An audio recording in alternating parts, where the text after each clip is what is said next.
so gern nur rumgesessen, doch jetzt gibt es viel zu tun. Muss das denn so heftig regnen?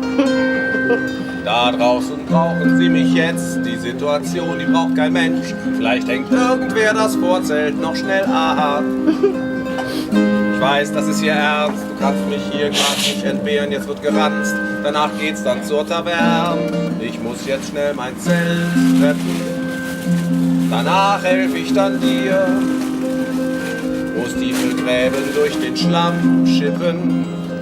Das Wasser steht bis zu den Knien, das ist fürs Lager echt zu viel. Ich muss jetzt erst mein Zelt retten und gleich danach bin ich wieder bei dir. Irgendwie bin ich spät dran, fang schon mal zu Schanzen an, ich stoß dann später dazu.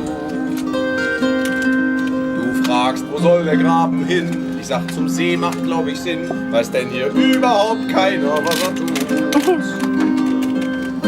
Nein, liegt mir nicht in meinen Ohren, tu mich mit Details verschonen, ich hab genug Information. Jetzt muss ich erst mein Zelt retten, danach helfe ich dann dir. Muss tiefe Gräben durch den Schlamm schippen. Das Wasser steht bis zu den Knien, das ist fürs Lager echt zu viel. Jetzt muss ich echt mein Zelt retten, gleich danach bin ich wieder bei dir.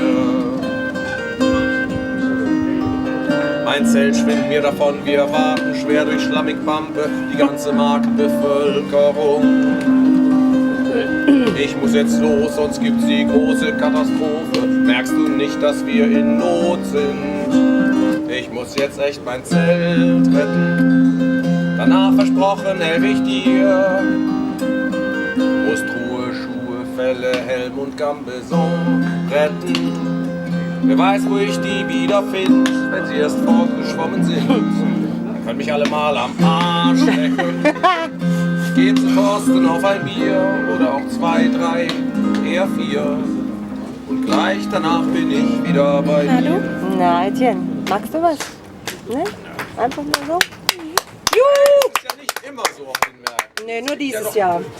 Ja, ich weiß. Nur Letztes dieses Jahr Jahr.